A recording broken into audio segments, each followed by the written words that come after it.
This. Well, then, so I'm in charge of answering that question always. We met in 2016 for the first time. I was looking to find someone in the music scene in Nairobi that could just, tell me what's going on, like what's cool, what's not, what's happening, all of that. So I met Labdi through a mutual friend, and we just set up like a coffee at Alchemist to hang out. Wasn't any plan of any collaboration or anything, but I think the idea came up during the conversation we had, and then we started exchanging ideas on WhatsApp, and then started putting together some beats from this. I just started producing at that point. It was always just very much like an experiment, kind of very much on the outside of what we were doing elsewhere. It's kind of just, it's a fun playground to try something very new and like unpretentious and anything goes kind of vibe.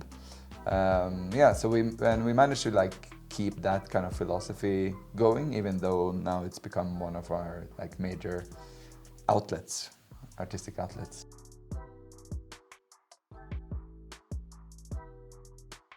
Not really, actually. I think luckily enough, we both are very experimentative people, and we like to explore our creativity in many different ways. We don't pigeonhole our ideas or we do everything.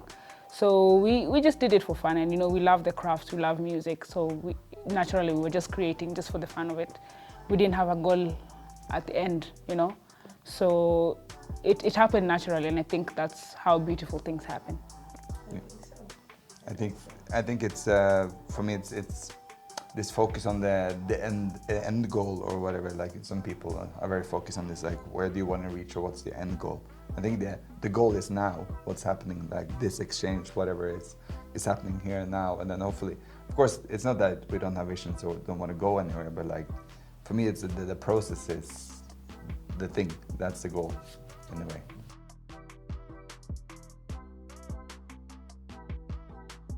I think we just bring in kind of our whole selves in a way, and pick whatever pieces of ourselves, because we're also, both of us are more than just Norwegian and Kenyan. We're all living in a very global society where we're all influenced by American music and other African music. So it's more that we didn't want to. We wanted to create something new, without saying that it's gonna be like Afrobeats or Gengeton or Amapiano or Norwegian folk music, whatever it might be.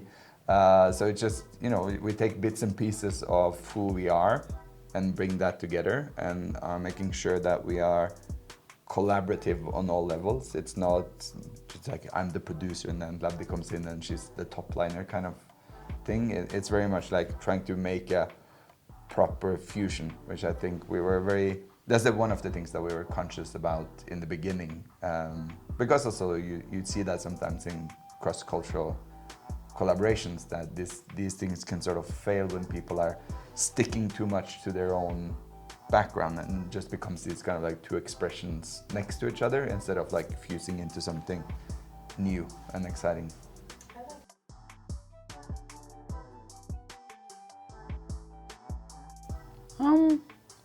Living in two different continents, for a fact, it means that whenever we are together, we have to maximize on every single minute. We have to be in the studio and stuff like that. So that's been the biggest challenge for us, I feel. Yeah, but there's also like exciting. There's also like a good side or upside to this challenge, that we get to travel. No, but we do spend a lot of time in each other's countries, and that is like continuing to evolve our collaboration, I think. And like I'm getting more into the Kenyan culture, Labdi is getting more into Norwegian culture, and that is informing both our collaboration and the music that comes out.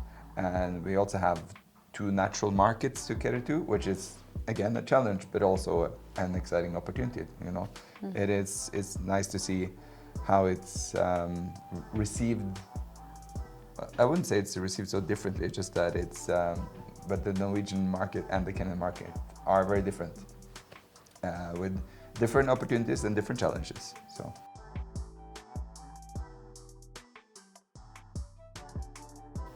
I'm going to answer that. Yes. My most fun thing was swimming with turtles in my yacht. That was really, really fun. We got this booking from Instagram. We get the weirdest bookings, actually. They always come through social media because we don't have a booking agent. Hala. And we'd never been to Mayotte. It was such a strange process to get there, getting a visa for me. It was just interesting. And then when you're landing into Mayotte, you just see this. It looks like the Garden of Eden. It was just the most beautiful place I've ever been, personally, for me. It was amazing. It's insane coral reefs. Like, not even just like a coral reef. I think they have like layers of coral reefs going in. So, and I think it must be like the greenest place I've been. It was just like fruit hanging along the streets, and yeah, amazing. And then the festival was also great. Kayamba Festival in Mayotte. Really nice organizers, amazing other artists. I think it's seeing that we are kind of like often kind of sticking out with our sound in a way, which is, a nice thing, but you can also feel like you never belong at home in a sense. I think that's the festival where I felt most at home, where all the other artists were kind of like in the same ethos or the same kind of vibe or, same philosophy towards music, even though they didn't sound the same. Yeah, very cool.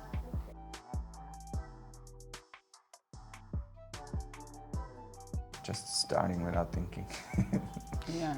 It's very intuitive, at least I think for both of us. Yeah, I mean, like when we were creating the album Mili Mili, we had this thing where we would play each other songs, in Swedish, just a random song that you like, and it was almost like a competition. It's like, oh, you think you're so cool? Let me show you.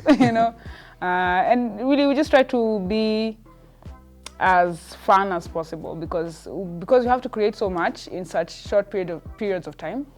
We have to spice things up a lot to keep the engagement high and to keep the creativity high. So we approach music in very many different ways. Yeah. But I would say that it's often very intuitive, not so premeditated in a way. We just go and be like, try out things. That's how I like to program drums, for instance, instead of like thinking out or like planning out the pattern, just like sitting around and kind of like trying to find a way of like intuitive programming instead of thinking it out. And we work very fast also in the studio, which helps keeping you in that kind of intuitive state of mind instead of kind of overthinking it. But I mean, sometimes we do put kind of different challenges to either avoid repeating ourselves or just to like get some new inspiration. So that could be, okay, let's try different BPM, let's try a different time signature. Like with Ochwe, I remember it's like, oh, really want to make something that is not, like a 3-chord or 4-chord progression. So it's like a whole 12 chords before it's repeating again, so which makes it, sound a bit differently. But it's all just kind of like different starting points to sort of tip you off, or it's like insert a random seed of some kind of obstacle that makes you think differently or take a different path than the easiest path forward.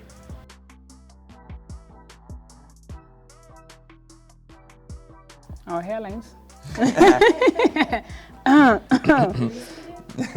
Kidogo with age comes great responsibility. Oh wow.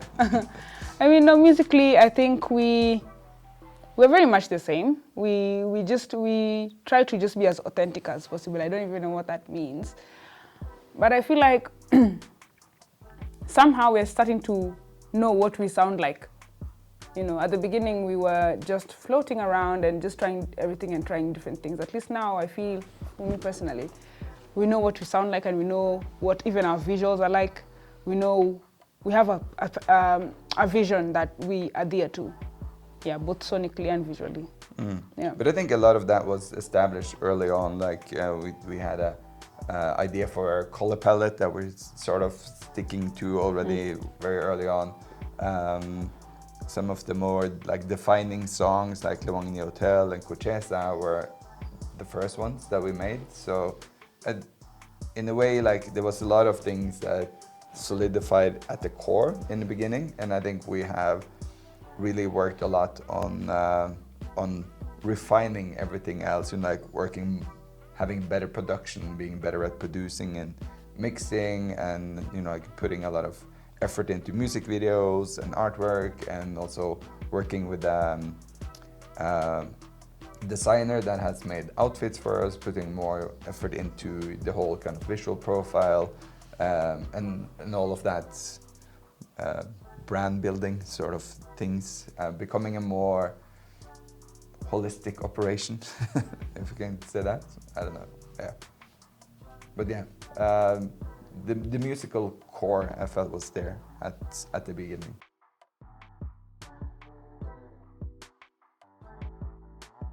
So at least now for Mbili Mbili, we've taken, that was a kind of like a new big step, that Labdi was also now on the production side of things more actively. I mean, it's not like, so we were involved in all parts of the process, but now on a more active way. So before, a song idea was usually either based on like a melody line that Labdi would have sung in, and I started making something from that, or I made like a basic beat, and then Labdi started getting melodies on top of that, and then we developed that together in the studio. But now it was even more kind of like we would sit and like with headphones and make each our ideas, and then we would switch after 10 minutes, and then it's like another 10 minutes. It was really like 10 minutes. It was like, hey, wait. It's like your time's out. My turn.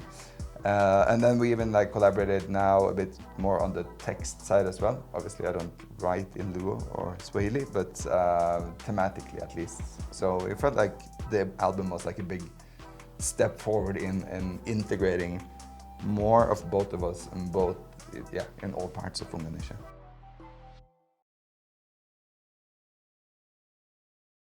I mean, because we grew up in very different cultural settings, and I grew up in I want to say, somewhat musical family. I listened to what my parents used to play, and therefore my influences are endless, And I know it's the same for band. I mean, we are not only just performers and we work in music, but we also really enjoy music. So it's important that we're always looking for inspiration everywhere. Yeah, and since we met, of course, we have now for the last 6-7 years listened to a lot of the same music. Like we're sharing a lot of the same music. Labdi comes across a new exciting track, she will share that music with me, and vice versa. So yeah, in a sense, I guess our references have also become more aligned. Also, of course, Labdi has shown me a lot of her previous inspirations, and I've done the same. So yeah, as you mentioned with the album, we had this like listening session of like just playing inspirational songs, and I really enjoy that, of just listening to new music and growing through kind of inspiration. Because since we're working very kind of like intuitive, then you bring all of these inspirations with you when you start making a new song. So on the album you can definitely hear like clear elements from like Amapiano without it being an Amapiano track, but it has the log drum, it has the shaker, it has the 113, 115 BPM. So yeah, you can pick out like clear references, I think, in the songs, but they don't really sound like those genres as a whole. I think, I don't know, someone else has to, we need someone else to answer these questions for us, analyze Indonesian music.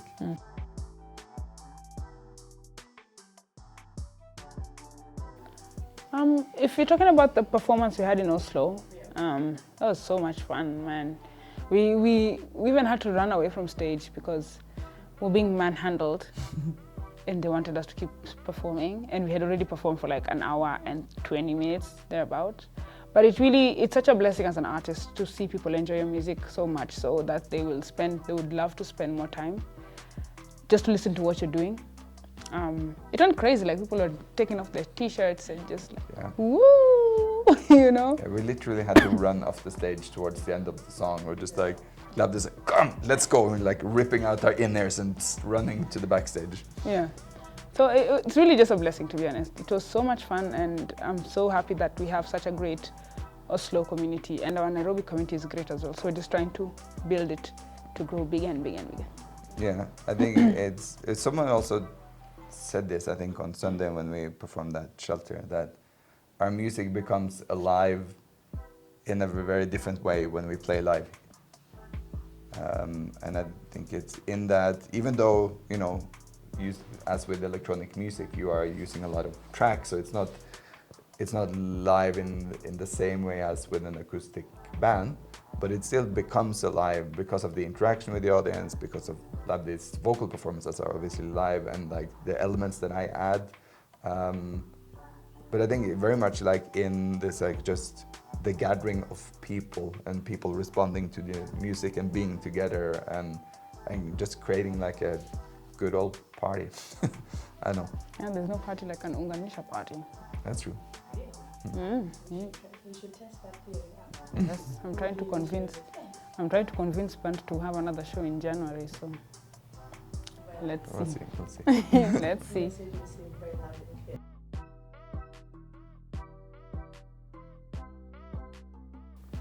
Normally, I just hope we make it to the stage. Because we've had, you know, during the last show, we had a nationwide outage, power outage. Yeah. 5 minutes before we were supposed to go on stage. Literally. Everything.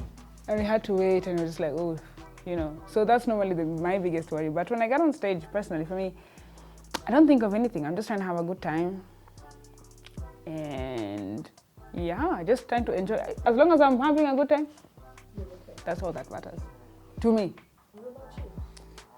I think because I'm doing a lot of different things on the different songs, so it's like my mind is like flipping between different modes, where one is like, okay, I have to remember this, because I'm not a keyboard player, so I'm always like a bit shaky about like having to play some keyboard parts live. I'd be like really concentrated on doing this correctly on certain parts.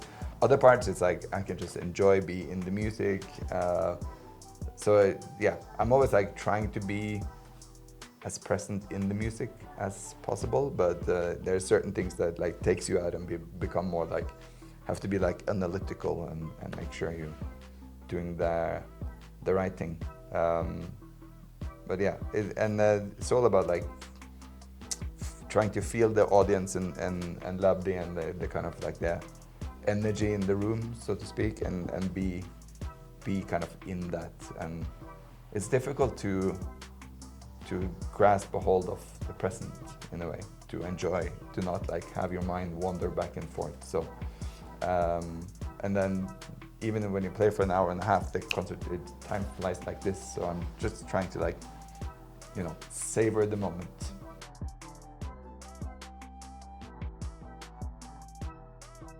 I don't think it's a big difference. This is something that we were, I think, both like curious about, if not worried, before we, you know, started to play in the different, especially like our two native countries. But would it be like to something here or to some, I don't know. But it's been kind of like very well received both places, and it wasn't that different after all. Is there a particular strong connection Of the countries. Mm-hmm. You're putting us in a spot, huh? Oh, you're trying to make us play favorites, eh? So that our fans can stone us at the mist. Yeah. I think it would be unfair to compare the two territories in that way. The Norwegian territory and the Kenyan territory are very, very different. Different cultural influences, different spending power, different drinking power, you know what I'm saying? So it would be very unfair to do that. But I'd say for a fact, because have we played more shows in Norway than Kenya? Oh yes. Yeah. Yeah, I think naturally, the more you play in an area, the more people get to talk about your show and stuff. And we're trying to play more shows in Nairobi, especially maximize when Bant is in the area. So we have a lot more people that have been to our shows before coming to our shows in Oslo because we played so many times. We get a lot more first timers coming to our shows in Nairobi. And that's a great thing also. We are trying to grow our territories in Nairobi, trying to get more fans and that type of thing. So they're both great markets and they both have different things that we really enjoy. Yeah. I guess it's like there's a lot of musical references that resonates very differently here Exactly. than in Oslo, for instance. Yeah. Like even, in our catalog, we have songs that sound much more percussion-like. There's some songs that sound more electronic. So then there's a song that I'm singing in Sheng. It's like rapping or telling a story in Sheng. So we saved that for the Kenyan audience because it makes sense to do that. And they really loved it and they were singing along. And other songs would make much more sense in the Norwegian territory, like extraterrestrial. I was going to say intergalactic. Yeah. So you have to gauge your audience and see what they like and use that.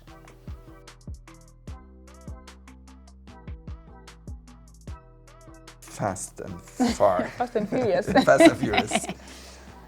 Well, right now we're looking forward to having like a short break.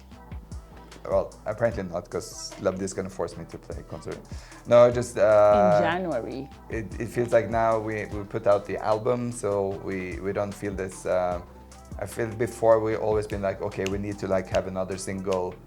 We need to like have another single ready because that needs to be out by this time, because we have to record when we're together. So there's always this kind of like a bit of rushing, feeling like you're always behind somehow.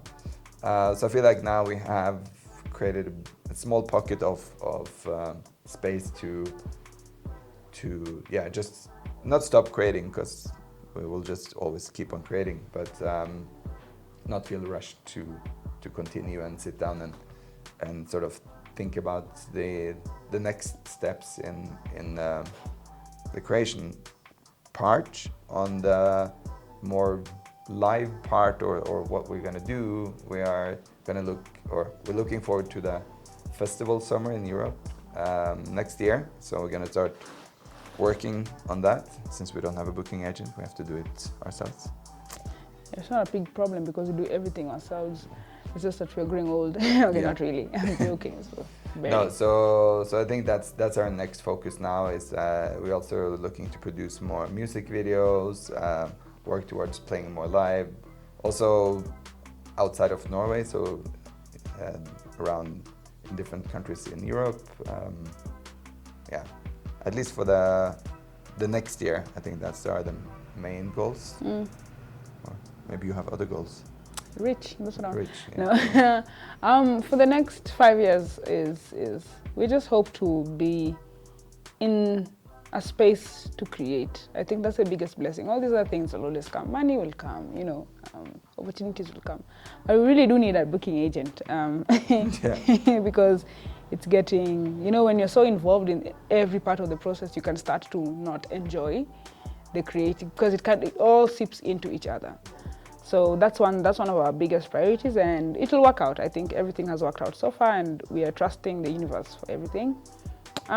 Just want to create more, collaborate more with other artists, hopefully, and just put out our best work. And I hope in the next 30 years, guys will be like, guys, do you remember Uganisha?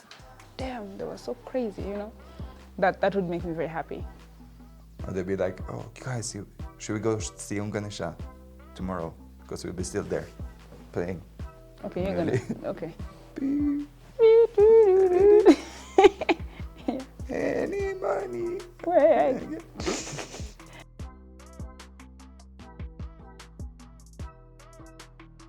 Oh, just get pissed off and storm off. Anger works best. There's no talking. It's like siblings. Yeah, we're very much like siblings. So it's not. We rarely ever get into moments where we get worked up about creativity and someone's output. I think the most that we can do is really just suggest. What you do actually is just suggest gently and sternly, and just be like, do you think you can do this way? Yeah, I think it's the few times there has been like some kind of do you call it, friction on this. It's usually if one of us is like hungry or tired or something, and then they respond in a very like sibling way. It's like, well, but I like it like this. Just to just to dispute, not because you actually like it better this way. And Nope. then 5 hours later, it's like, yeah, you're right. you know. Yeah. No, but it's because we have Unganesh is kind of like its own entity outside of us. It's like created by us, but it has its own kind of space and agency in a way. And I think that because it's not because of this, it has given us some kind of like freedom to let go of our egos. That it doesn't represent like I don't have to have all of me in there, so I get less kind of like personal connected to it. This sounds like a bad thing, but I don't mean it. It's really not. It's giving us this kind of like it's a freedom to explore without the fear of failure in a way. So we do things that I would never dream of doing in other projects because it's like anything goes and it's never that serious. And that's our two working philosophies. Anything goes and it's never that serious. And we're gonna stick to that until the day we disintegrate. Yeah, I was waiting for you to sit there. I'm like, no, I'm not gonna die. What do you mean? Yeah.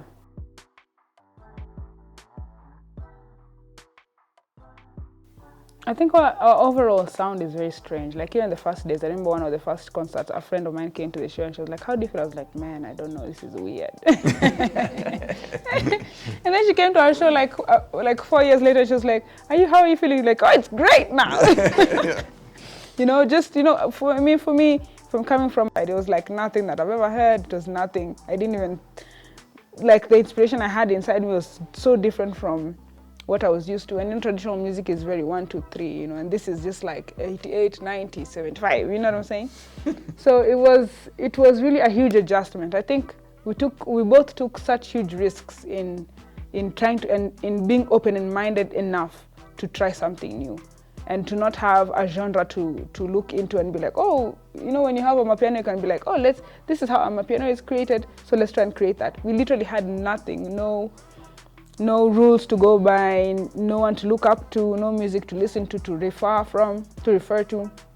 So the music that we make in general was just the hugest risk.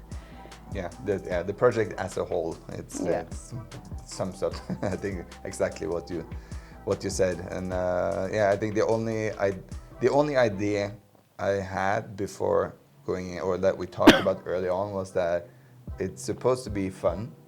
People should be able to dance, and that's about it.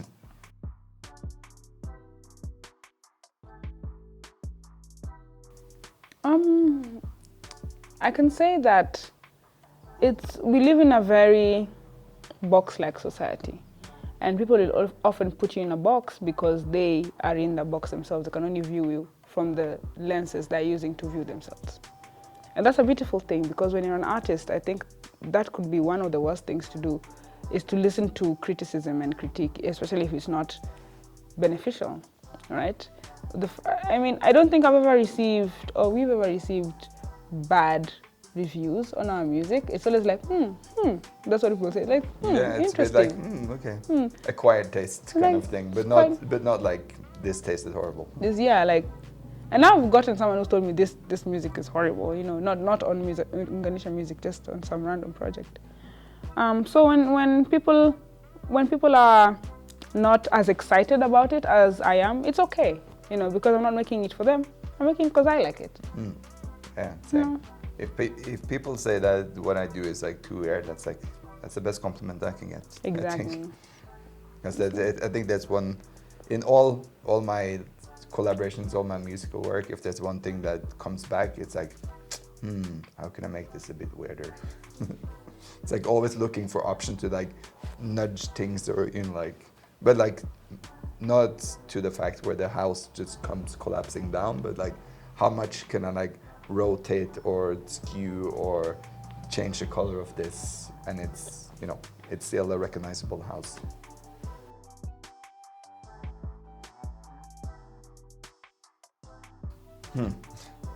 Well, one thing that we did that was really fun at the Oslo show was that on one of the songs, Extraterrestrial, from that latest album, we asked the audience to like film the whole song and then send us the videos later. And then, so we got all these videos from people who were there recording and put it together as like a small live video. It's very chaotic, of course, because people were dancing, but that's just like bringing the vibe. And one of the feedback from one of our fans was that because we told them like, yeah, film, but don't stop dancing. You know, just film each other, film the stage, do whatever, but don't forget to dance, have a good time.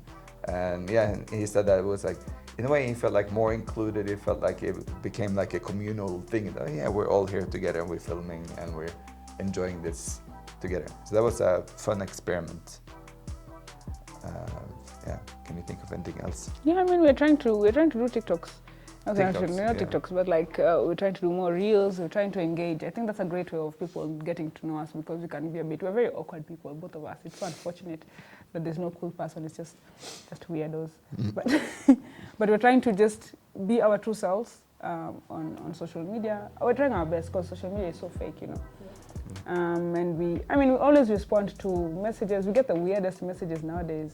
It's so strange, you know. People trying to ask if we can, you know, manage them or give them bookings. It's like we're artists. We're not a booking agency. No, but we can work together. We'll be fine. I'm like, okay, I trust you. Yeah.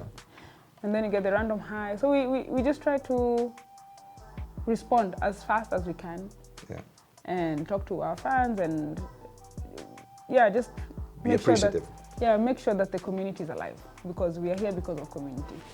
Yeah. Yeah, and we really appreciate all those who have like followed us for a long time. You know, keep on coming to our shows, buying our vinyl. Yeah, listening to our songs, sharing our music, all of that. So that's, for us, it's really about finding the right people, or to make our music reach the right crowd of people that enjoy this music instead of the most amount of people.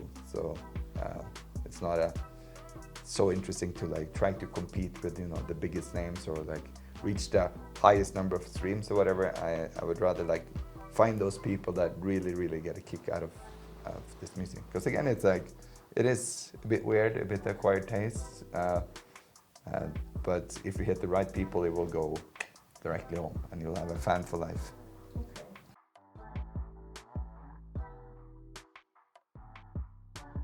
I mean, we do our best. We have a great team for that. Luckily, we work with Aniko, and we work with Beth from Orchid or Orchard.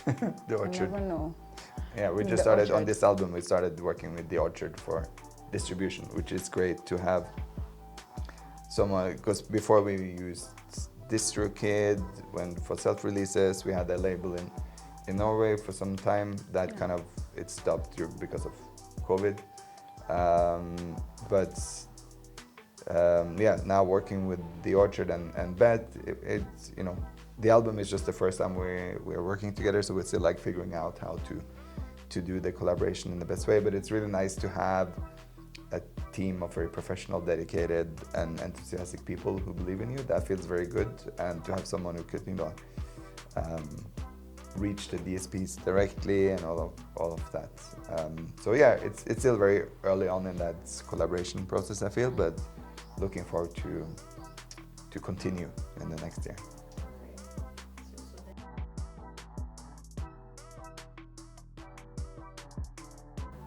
I mean, we do really enjoy working just two of us and with Kasiva from time to time.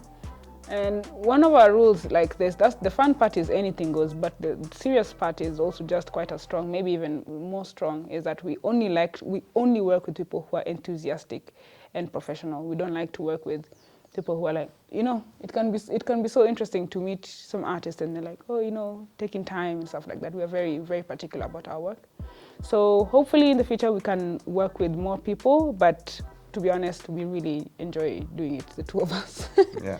But there's also there's other possible collaborations to continue our collaboration with Melody, who's doing our outfits. Yes. We talked about, you know, getting into designing Unganisha merch or like a clothing line, like it's in the long-term perspective.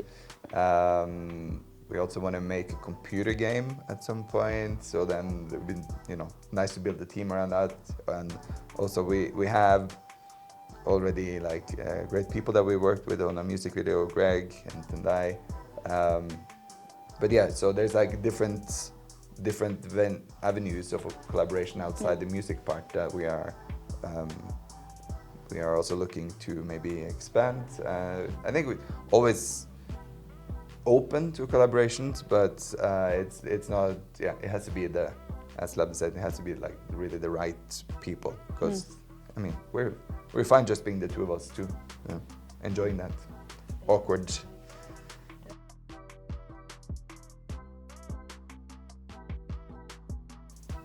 I got you there. Yeah. What do I know? Do I know anything now? I'm not sure if I've I know learned less. Have I learned anything? I think I'd say in the context of Unganisha is I didn't know that it would turn out to be this. And I'm glad I didn't know Yeah. then, because maybe I would have rushed into something, maybe I would have been super excited, maybe I would have tried to pretend to be someone I'm not, you know. But, you know, Bernd and I are like family. We are literally family, you know. Even his mom calls and he's like, you two should not fight, you know, which is great. But I think it's a beautiful thing that I was clueless at the beginning and we don't know where we're going, and that's still fine. It means that we just know that we're always going to be together in each other's lives as creators, as friends, and that's good enough. That's a beautiful thing. So I don't think there's anything I would like to know before. No. That I know now. I think I'm happy with the stupidity I had carried Yeah. then. The ignorance was a bliss, I guess. The bliss was blissing, you know. Yeah. Yeah. Trusting the process. Yeah, Very much so. absolutely. Yeah. No, so yes, we both learned and grown a lot, but a lot of that came from not knowing, you know, like being stupid enough to try this Random this things. crazy weird idea, and that's why we're here now.